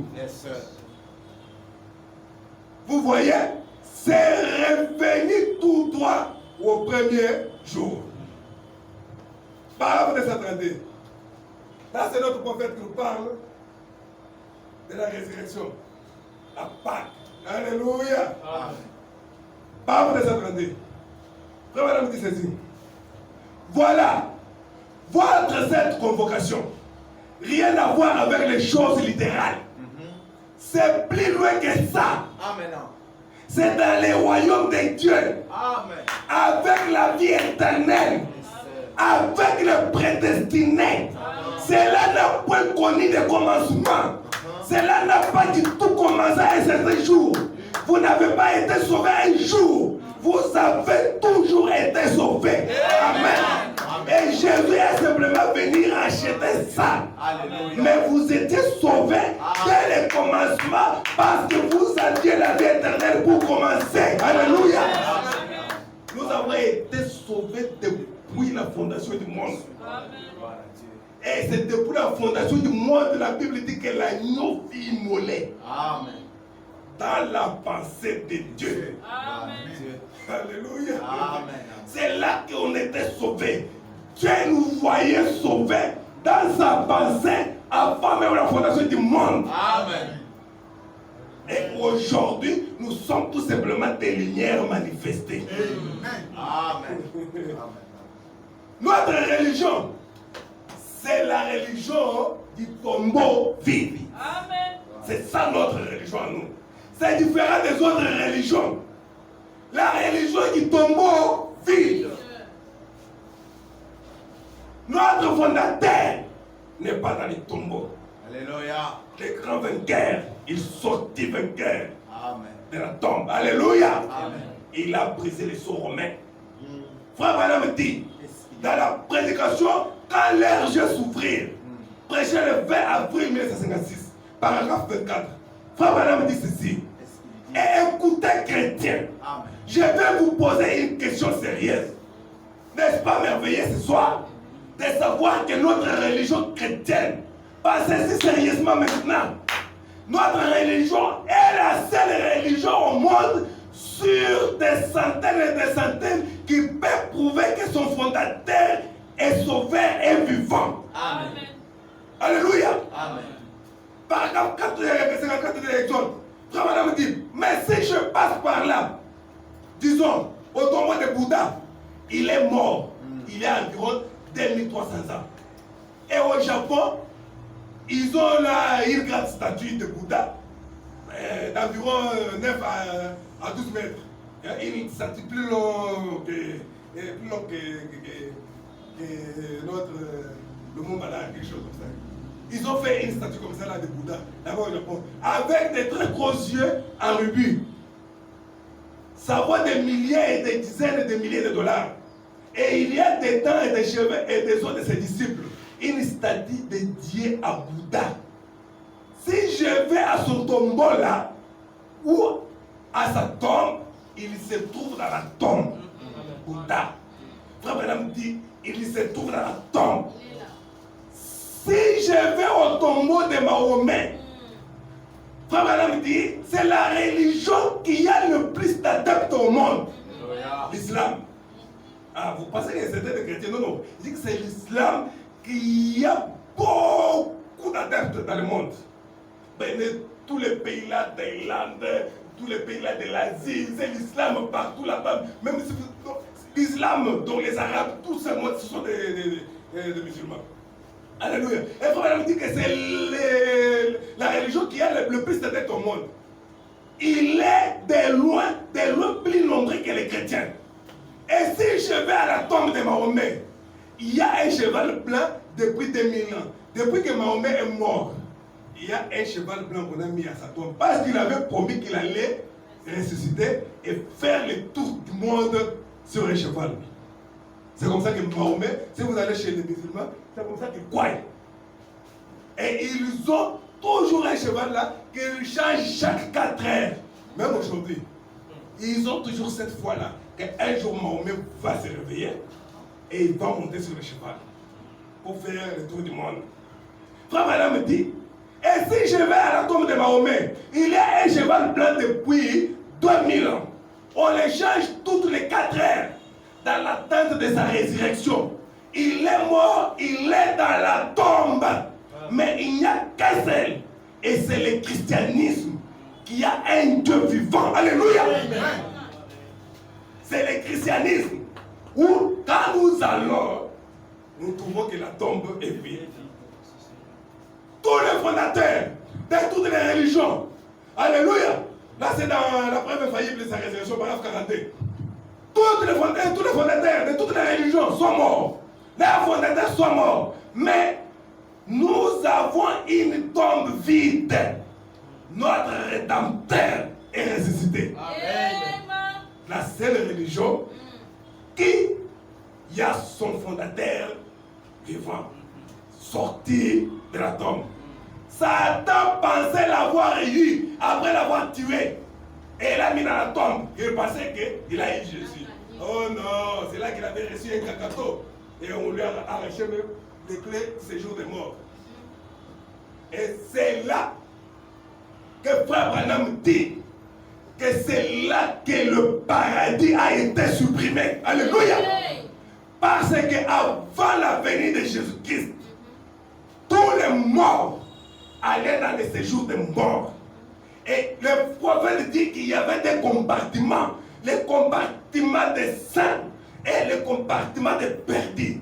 Tous étaient retenus par Satan dans les séjours de mort. Quand Jésus est venu, il a libéré les captifs qui étaient dans le paradis. Alléluia. C'était dans les séjours de mort. Et à sa résurrection, d'abord quand Jésus a crié sur la croix, alléluia, la Bible dit que les tombes et les sépulcres s'ouvrirent, les morts de l'Ancien Testament revinrent à la vie et ils se sont fait voir dans tout Jérusalem. Alléluia. C'est là qu'ils ont été libérés par Jésus parce qu'ils étaient gardés captifs par les diables dans les séjours de mort. Et aujourd'hui, les clés du séjour de mort est entre les mains de Jésus-Christ lui-même. Alléluia. Il dit, j'ai la clé de la mort et du séjour de mort. Alléluia. Satan pensait l'avoir eu après l'avoir tué et l'avoir mis dans la tombe. Et il est allé prêcher aux âmes qui étaient en prison. Mais à cette heure convenable déterminée par Dieu le Père, dans sa propre pensée, pour ressusciter le Seigneur Jésus-Christ, je peux les voir se tenir à la tombe et dire salut à tous. Et tout pouvoir au ciel et sur la terre m'a été donné. Amen. Allez par tout le monde et démontrer ce signe aux croyants. Allez par tout le monde et prêcher la bonne nouvelle. Alléluia. Voilà notre agneau pascal. Cet agneau pascal, c'était un agneau sans tache. Il devait d'abord être éprouvé, gardé, et puis tout le monde devrait dire, témoigner qu'il n'a aucun problème. Même ses ennemis, même ses amis. Prenons un peu l'exemple de ses amis. Frère Branham nous dit dans Israël, à la mer Rouge, deuxième partie. On va aller vite pour terminer. Ici là, je vais terminer. Donnez-moi 15 minutes. Je vais me dépêcher là et puis je termine. Il dit ceci. Paragraphe 63, nous allons lire le paragraphe 63. Ensuite, nous irons jusqu'à 78. Mais ce sont des personnages en train de donner des témoignages. Frère Branham dit ceci. Paragraphe 63. Remarquez, vous parlez de lui. Je pourrais l'appeler ce soir et lui demander, Zacharie, que pense-t-il de lui? Il dira ce qu'il pense de Jésus. Vous aussi, vous allez dire, qu'est-ce que vous pensez de Jésus, n'est-ce pas? Parce que chacun est appelé et on lui pose la question, qu'est-ce que tu penses de lui? Et c'est pas madame qui est en train de poser des questions. Alléluia! Et il a posé des questions même à Dieu. Écoutez, pas sur je pourrais même appeler Ève. Elle dira, c'est la postérité promise par l'entremise de la femme. Amen. C'est la semence de la femme. Yes, sir. Je pourrais appeler Daniel et lui demander, Daniel, quel est ton point de vue sur lui? Si je te demandais de le juger, Daniel dira, il est le rocher qui a été détaché de la montagne. Dans les secondes qu'il veut. Alléluia. Amen. Je pourrais appeler Ézéchiel et dire, que pensez-vous de lui? Il dirait, je l'ai vu, il y avait comme des nuages qui se déplaçaient sous ses pieds. Alléluia. Des roues dans la roue. Vous vous rappelez de notre roue dans la roue. Alléluia. Je pourrais appeler Jean-Baptiste et dire, que pense-t-il de lui? Il dirait, je ne le connaissais même pas. Mais celui qui m'a parlé dans le désert a dit, c'est lui sur qui tu verras l'Esprit descendre et s'arrêter. Amen. C'est celui-là qui baptisera du Saint-Esprit et de feu. Amen. Je pourrais appeler Marie et demander, Marie, que pense-t-il de lui? Marie répondrait, je n'avais même pas connu d'homme, mais le Saint-Esprit m'a couvert de son nom. Amen. Et a dit, ce qui naîtra de toi sera appelé fils de Dieu. Amen. Je pourrais parler à des différentes personnes. Je pourrais demander aux Romains, que penses-tu? Frère Madame, vous dites, bien, ses amis ne peuvent que lui rendre témoignage. Qu'en est-il de ses ennemis? Frère Madame dit, appelons Pilate. Après avoir pris une cuvette et s'être lavé les mains, il a dit, je ne trouve en lui aucun crime. Mais amenez-les, faites-les ce que vous voulez. Mais il n'a aucun crime qu'il a commis. Alléluia, ça c'est Pilate. Ça c'est Pilate. Yes, sir. Son ennemi, pas son ami. Parce qu'on pouvait dire, mais là, ce sont ses amis. Frère Madame dit, demandons à ses ennemis. Pilate a dit, je n'ai vu aucun crime. Mais prenez-les, faites ce que vous voulez. Essayant de trouver une faveur politique. Pilate, alors qu'il savait que Jésus n'a rien fait, Jésus était entre ses mains. Il devait décider et dire que non, je le libère. Mais comme il voulait protéger les postes politiques, Vraiment. il a livré Jésus. Cette parole, à cause d'avantages politiques, Alléluia. les gens préfèrent sacrifier cette parole à cause de la politique. Mais il s'est suicidé en se noyant en Suède.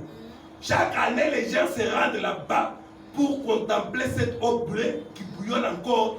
Et on affirme que c'est l'eau avec laquelle il s'est lavé les mains pour se débarrasser de Christ.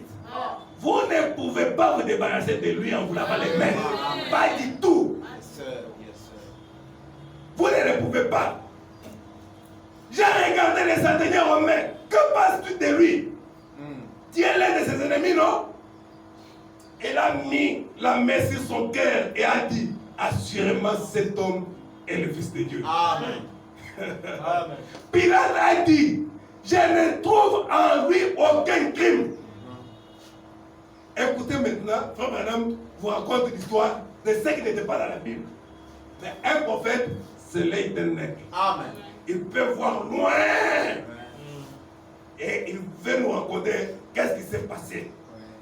Il dit ceci. Par exemple, c'est toujours dans Israël, la mer rouge. Il continue, deuxième partie. Tout d'abord, il s'était tenu là. Pilate, très méchant. Oh, il était prêt à condamner. Et ainsi de suite. J'entends un cheval venir. Frère Madame dit, j'entends un cheval en train de venir. Frère Madame nous raconte ce qui s'était passé avec Pilate. Il lui dit, tout d'abord, il s'était tenu là, très méchant. Oh, il était prêt à condamner. Et ainsi de suite. J'entends un cheval venir. Quand un prophète dit j'entends,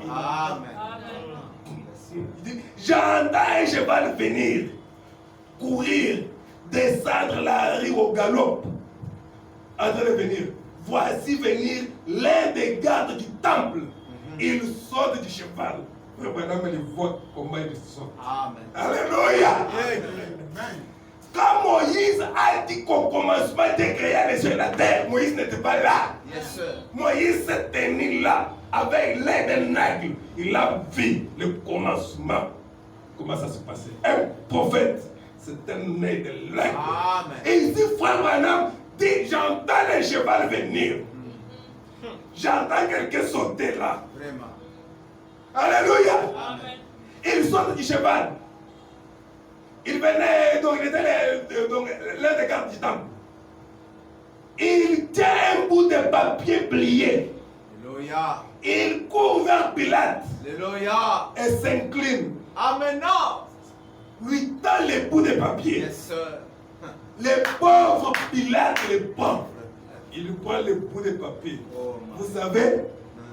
Et c'était plutôt de bonne heure ce matin-là. Il n'avait pas encore pris son café. Vraiment. Madame me dit, Pilate n'avait pas encore pris son café. Ça, c'est pas madame. Oui. Alléluia. Alléluia. Amen, amen, amen. Il monte là et regarde. Alléluia. Il s'est mis à pâlir. Donc il commence à devenir pâle en lisant les bouts de papier. Et il s'est mis à pâlir. Ses genoux s'est mis à s'entrechoquer. Vraiment. Un prophète, il peut voir. Alléluia. Balaam qui est un prophète, mais qui a été acheté par l'argent. Balaam a dit, je vois l'astre sortir de Jacob. Alléluia. Il parlait de la venue de Jésus. Yes. Alléluia. Amen. Balaam. Mais à combien plus forte raison, un prophète avec un ministère prophétique de la pierre de fer. Amen. Il nous raconte l'histoire. Je vois Pilate commence à pâlir. Ses genoux se mirent à s'entrechoquer. Alléluia. Gloire à Dieu. Écoutez, il dit, jetons un coup d'œil par-dessus son épaule. Alléluia. Alléluia. Alléluia. Alléluia. Frère Branham dit, jetons un coup d'œil par-dessus son épaule. Frère Branham jette un coup d'œil pour voir ce que Pilate était en train de lire. Et qui a écrit? Alléluia. Amen, amen, amen. Jette un coup d'œil par-dessus son épaule pour voir ce qu'il en est. Ce qui est écrit sur ce bout de papier. Sa femme, Amen. une païenne, Gloire à Dieu. disait, n'aie rien à faire avec ce juste, Gloire à car j'ai beaucoup souffert en songe aujourd'hui à cause de lui. Alléluia. C'est cette partie qui est écrite dans la Bible. Amen. Mais, Seigneur. tel que les événements se sont passés jusqu'à ce que le papier arrive à Pilate, là ce n'était pas écrit. C'est seulement cette partie que nous avons lue. Amen. Et le prophète dit, jetons un coup d'œil sur son épaule, par-dessus son épaule, voyons ce qu'il lit. Et c'est sa femme, une païenne, disait, n'ayez rien à faire avec ce juste, car j'ai beaucoup souffert en songe aujourd'hui à cause de lui. Alléluia. Amen. Même ses ennemis doivent témoigner qu'il était sans tâche. Mon pauvre Judas Iscariote, que penses-tu de lui? Il dit, j'ai trahi les saints innocents. Et il prit une corde et se montra à ces hommes pour aller se pendre. Que penses-tu de lui, mon Dieu? Frère, madame, demande même à Dieu. Que penses-tu de lui? Écoutez la réponse de Dieu. Celui-ci est mon fils bien-aimé. Écoutez-le. Alléluia. Alléluia. Tout le monde devait donner un témoignage qu'il était sans tâche. Il était gardé. Il n'avait aucun défaut, bien sûr. Les premiers nés de la bonne chère mère. La mère brebis. Voilà ce que l'agneau était. Jésus fut le premier enfant de la Vierge née d'une naissance virginale. Amen. Alléluia. Amen. Bien sûr, il devait venir d'une vierge. La sémence de la femme. Amen. Notez ceci maintenant. Je voudrais que vous remarquiez à nouveau que toute l'assemblée devait l'immoler dans la Bible. Amen. Avec Moïse. Amen. Tout Israël devait immoler l'agneau. Le prophète dit, je voudrais que vous remarquiez à nouveau que toute l'assemblée devrait l'immoler. L'assemblée tout entière.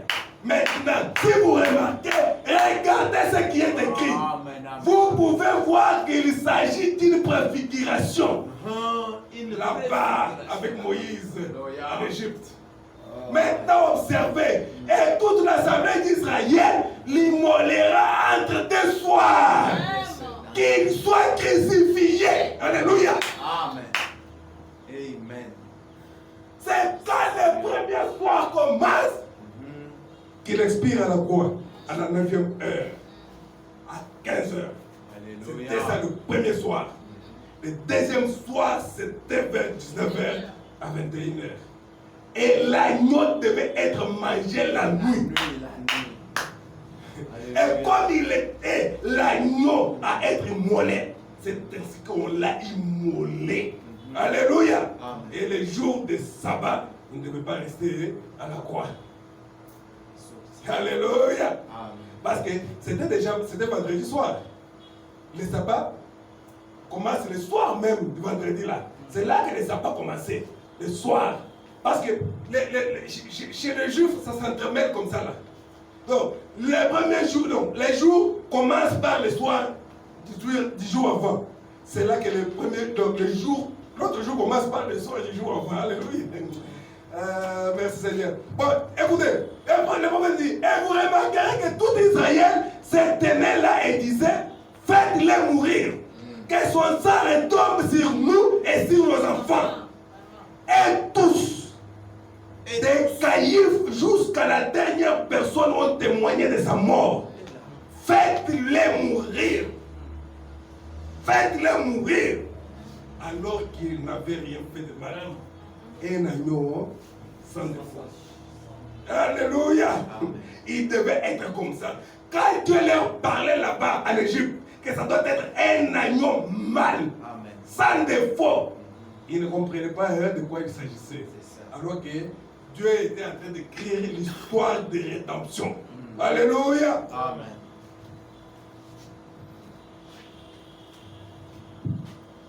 Et ils ont dit, faites-les mourir, donnez-nous Barabbas. Avez-vous remarqué cela? Et il mourit à 3 heures du soir. Amen. Frère madame dit, il mourit à 3 heures du soir. C'est la même chose que la Bible dit à la 9e heure. Nous ici nous pouvons dire à 15 heures. Qu'il est mort. Ils les tueront quand? Le soir. L'agneau. Le soir. Dieu a dit que tout Israël l'immole. Et Et ils vont l'immoler quand? Le soir. Et il mourit à 3 heures du soir. Ils les tueront le soir. Comme c'est beau. Alléluia. Remarquez, c'est merveilleux. Maintenant, après avoir tué l'agneau, prenez son sang. L'agneau n'est pas seulement à tuer, et puis on laisse l'agneau comme ça. Ok. L'agneau est tué. C'est bien. Mais qu'est-ce qu'on fait après? Remarquez, c'est merveilleux. Maintenant, après avoir tué l'agneau, prenez son sang et appliquez-le sur les linteaux de la porte. Alléluia. Et sur les poteaux. Yes, sir. Sur les linteaux et sur les poteaux. Donc, c'est-à-dire, sur cette porte-ci, les linteaux c'est au-dessus, les poteaux c'est comme ceci. Donc, ça faisait la croix. Alléluia. Mais il ne savait pas qu'il y a une histoire qui doit venir de la croix. Mais il devait seulement le faire par la foi. Il n'avait jamais été dit appliqué sur les seuils ou sur le plancher, mais sur les poteaux et sur les linteaux. Si vous le remarquez, c'est la croix parfaite. Amen. C'est la croix parfaite. Oh là là! Il dit, quand je verrai le sang, je passerai par-dessus vous. Alléluia! Amen. C'était ça, la Pâque. La Pâque, c'est passer outre, passer par-dessus. Alléluia! Amen. Quand je verrai le sang. Tu peux manger l'agneau, mais le sang, est-ce que le sang est appliqué? Saint-Esprit. Alléluia! Amen. Le sang, c'était le signe que dans cette maison, on a mangé l'agneau. Si tu n'appliques pas le sang, la mort frappe. Alléluia! Amen. Il faut madame dire, dans l'état de la fin, l'agneau ici devait être sans défaut. Immolé au 14e jour, le soir. Et aucun de ses os ne pouvait être brisé. Alléluia. Amen. Et c'est ça que même la Bible nous dit, c'est dans Lévitique, nous allons lire. Il dit ceci. Nous sommes dans l'état de la fin. Paragraphe 46. Il dit, remarquez, examinons-les dans toute la Bible, observez. C'est à l'époque où Dieu fit sortir Israël de l'Égypte, un type parfait de l'Église. Et quand il était sur le point de sortir cette nuit-là, Dieu a ordonné à Israël d'acheter un agneau et de le garder pendant 14 jours. Il devait être sans défaut. Et il devait être immolé au temps du soir. Tout Israël avait posé ses mains sur lui. Amen. Ensuite, il était immolé. Et les sang étaient appliqués sur la petite vieille porte et tout. Et ils sont entrés sous le sang. Ils sont restés. Amen. Sous le sang, on est en sécurité. Amen. Écoutez, ils sont restés jusqu'à l'heure du départ. Parce qu'ils sont partis à l'aube. Très tôt matin. Un type, parce que Dieu leur avait dit que personne ne sorte de la nuit. Alléluia. Amen. Parce que l'âge de la mort allait descendre et frapper l'Égypte. Il a frappé depuis Pharaon jusqu'au bétail. Même les bêtes, leurs premiers-nés étaient morts en Égypte. Lisez la Bible. Alléluia. Personne ne pouvait trouver une faute en lui. Pilate a dit, apportez-moi de l'eau. Je vais me laver les mains pour me débarrasser de lui. Les centeniers romains ont dit, vraiment c'est le fils de Dieu. Judas a dit, j'ai trahi les saints innocents. Personne ne pouvait trouver un défaut en lui. Il était l'agneau de Dieu sans défaut, qui était jugé devant les conducteurs méchants de ce monde. Vraiment. Ceux qui ont tué Jésus, ce n'était pas des prostituées. Ce n'était pas des païens. D'ailleurs, une païenne dit à son mari que tu n'as pas de problème avec ces justes. Je n'ai pas dormi toute la nuit. Lui-même, le païen, le gouverneur Pilate, dit, je ne trouve aucun crime en lui. Mais les sacrificateurs, des pasteurs, des prêtres, des religieux, on dit qu'ils sont crucifiés. Alléluia. Amen. Ceux qui ont tué Jésus, ce n'étaient pas des païens, c'était des croyants. Alléluia, des religieux. Amen. conduit par des sacrificateurs et d'autres conducteurs spirituels. Alléluia. Ensuite, le soir, tout Israël a donné un témoignage pour sa mort. Que son sang retombe sur nous et sur nos enfants. Il a été tué. Aucun os de son corps ne fut brisé. L'agneau des sacrifices, bien sûr, un type parfait. Un type parfait.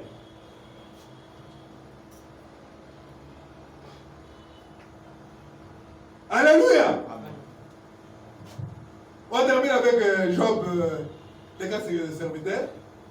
Qu'est-ce que Frère Branham nous dit là-bas? Parce que nous sommes en train de parler de l'agneau. L'agneau qui devait être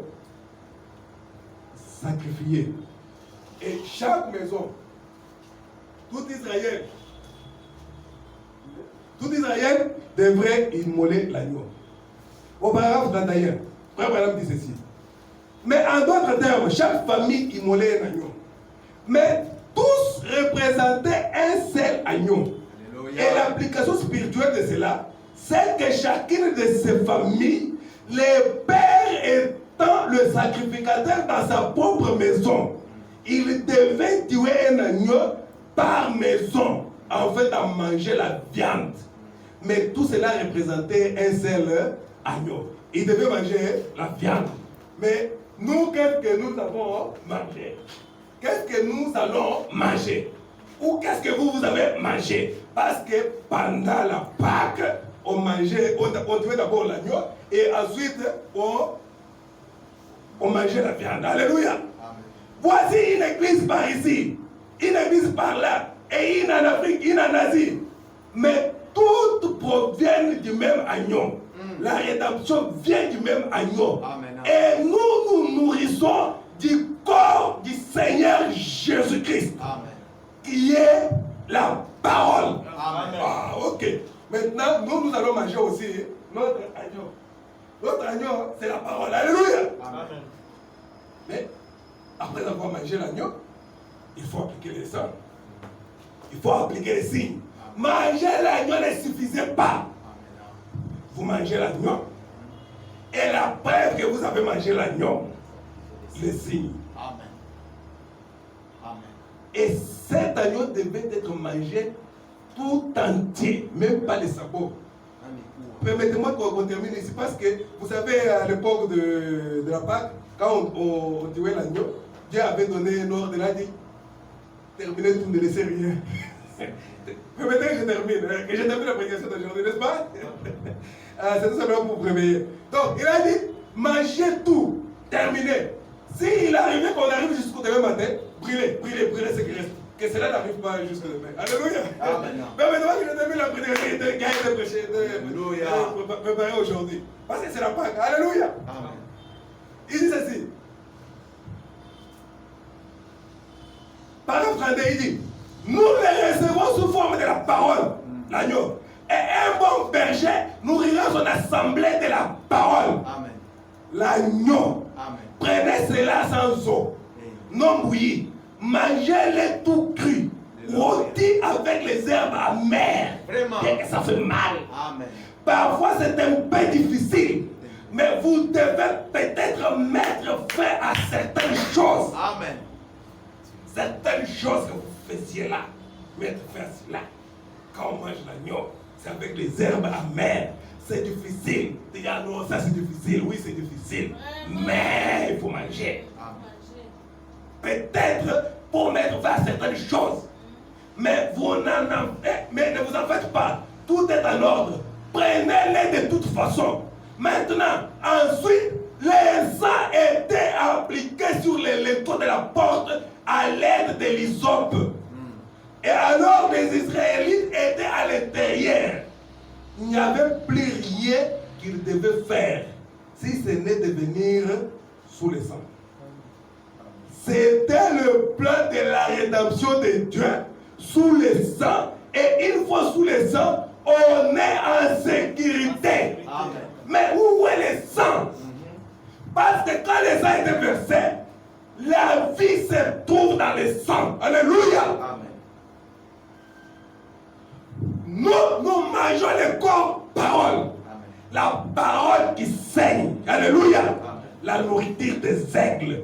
Les aigles ne mangent pas de pourriture. Les aigles mangent la nourriture qui saigne. La nourriture qui fait jaillir le sang. Tu as mangé. Et c'est dans les sangs qui se trouve la vie. La vie qui sort, dans le sang qui sort du corps parole. Et là-dedans, il y a la vie. C'est le sang qu'il faut appliquer.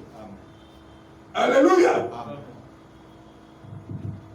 Frère me dit, pas dans l'Ancien Testament, quand il le faisait, quelqu'un pouvait amener, c'est même dans la Bible, quelqu'un pouvait amener un agneau ou une vache, je sais qu'il pouvait avoir. Quand il a péché, il amène ça, il met là-bas, il met ses mains, pendant que le sacrificateur égorgeait l'agneau, et l'agneau est en train de mourir, lui voyait que l'agneau est en train de mourir à cause de mes péchés. Et il voyait comment l'agneau mourait. C'était pour l'expiation de ses péchés. Mais les sangs des animaux ne faisaient que couvrir le péché. Yes, mais ça n'ôtait pas le péché. Ça n'enlève pas le désir de péché dans le cœur de l'homme. S'il avait commis adultère, il met sa main sur l'agneau, mais l'envie d'adultère est toujours là. Mais seulement il a payé un agneau. Il part encore, il va encore commettre adultère. Il va encore revenir avec un autre agneau. Alléluia. Amen. Voilà, le sang des animaux ne faisait que couvrir le péché. C'est différent du sang de notre Seigneur Jésus-Christ. Lui, l'agneau sans défaut. C'est cet agneau, quand lui, tu es sous le sang, c'est là ôte même le désir de péché. Tu n'as pas ce désir-là en toi. Peut-être tu étais un voleur. Mais là, sous le sang, même le désir du vol n'existe plus. C'est ça la différence. Alléluia. Frère, vous dire, dans l'Ancien Testament, lorsqu'un homme faisait quelque chose de mal, il prenait l'agneau, le plaçait sur l'autel, il posait ses mains sur la tête de l'animal et confessait ses péchés. L'animal était égorgé. Et lorsque le petit animal mourait, s'agitant, saignant, les pécheurs se rendaient compte que ça devait être lui. Et que l'agneau prenait sa place. Mais il retournait avec le même désir. S'il était attrapé en flagrant délit d'adultère, des vols, des mensonges ou de quoi que ce soit, il retournait avec le même désir parce qu'à l'intérieur de cette cellule de sang, le sang des animaux, il n'y a qu'une vie animale. Et cette vie ne pouvait pas revenir sur l'homme. Pour changer sa vie, pour changer son comportement, pour changer ses agissements. Non, les sangs des animaux n'avaient qu'une vie animale. Vraiment. Ça couvrait tout simplement le péché. Il était né par les sexes animaux. Il n'avait pas de force d'être libéré. Alléluia. La personne, malgré tout ce qu'il pouvait faire, né par les sexes. Mais Christ est mort une fois. Et par le brisement des cellules de son sang, venu non pas par le sexe, que lui-même. Une fois que vous placez votre main sur sa tête et que vous confessez vos péchés et sentez les douleurs du calvaire, lorsqu'il mourrait en péché à votre place, vous n'aurez plus conscience de péché après cela. Alléluia. Amen. C'est ainsi que le pasteur Laïf avait chanté. Je n'ai jamais vu un homme qui passe par près de la croix et rester le même. Quelque chose doit se passer dans son cœur. Alléluia. Sa vie doit changer. Yes. L'adorateur, une fois purifié par le sang de Jésus, n'a plus le désir de pécher. Amen. Je ne dis pas que vous ne pécherez plus, mais vous n'en aurez plus de désir. Quand vous péchez, c'est une erreur tout simplement. Amen. Il dit, je fais ça. Mon frère, en tout cas, pardonne-moi. Je n'avais pas envie de faire ça. Alléluia. C'est ça que le prophète dit. Je ne dis pas que vous n'allez plus pécher, mais vous n'en aurez plus de désir.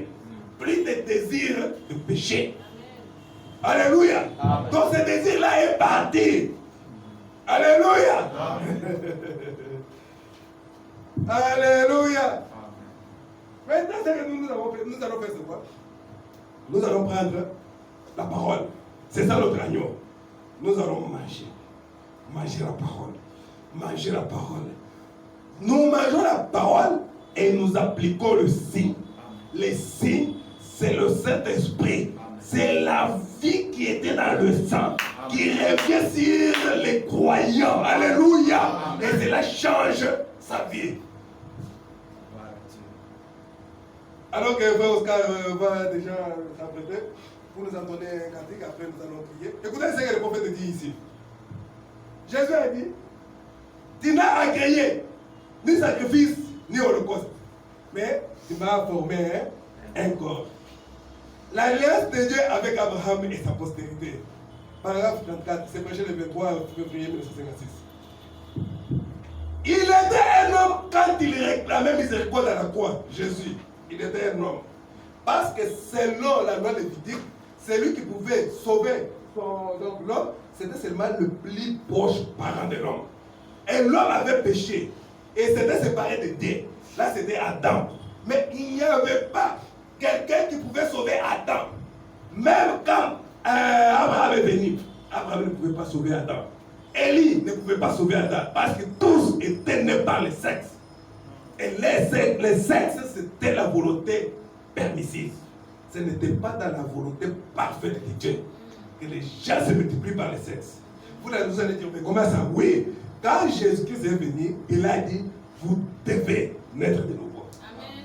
Vous devez naître de nouveau. La Bible dit, nous sommes conçus et nés dans le péché, dans l'iniquité. Alléluia. Frère avait dit, il était un homme quand il réclamait miséricorde à la croix, pas qu'il devait être un homme pour sauver l'homme. Quelque chose d'autre ne pouvait pas sauver l'homme. Selon sa propre loi, ne peut sauver que les plus proches parents. Amen. Mourant de la mort d'un mortel. Mourant non seulement de la mort d'un mortel, mais de la mort d'un pécheur. Nos péchés étaient sur lui. Il est allé en enfer à cause de nous, en portant nos péchés comme les boucs à Azazel. Alléluia. Amen. Il y avait des boucs. Un autre, c'était des boucs à Azazel. On chassait qui allait très loin, on tuait l'un, et puis l'autre là allait très loin avec le péché des gens. Alléluia. Mais pendant qu'il était suspendu là à la croix, il a imploré miséricorde. Il est mort comme un homme. Mais le matin de Pâques, alléluia, il a brisé les sceaux de la tombe. Amen. Et il est ressuscité. Il a prouvé qu'il était Dieu. Alléluia. Amen. Il n'est pas étonnant que le poète ait dit, alléluia. Amen. Vivant, il me m'a. Mourant, il me sauva. Enseveli, il emporta mes péchés au loin. Ressuscitant, il me justifia librement pour toujours. Amen. Un jour, il reviendra. Oh, quel jour glorieux. Alléluia. Et je vois le pasteur là, il a appris aussi ça. Il a chanté. Vivant, il me m'a. Mourant, il me sauva. Enseveli, il emporta mes péchés au loin. Ressuscitant, il me justifia. À jamais pour être libre. Un jour, il va venir. C'est un peu ça. Alléluia. C'est ça que madame me dit. Vivant, il m'aima. Mourant, il me sauva. Enseveli, il emporta mes péchés au loin. Ressuscitant, il me justifia librement pour toujours. Un jour, il reviendra. Oh, quel jour glorieux. Que Dieu vous bénisse. Bonne fête de Pâques. Alléluia. Merci Seigneur.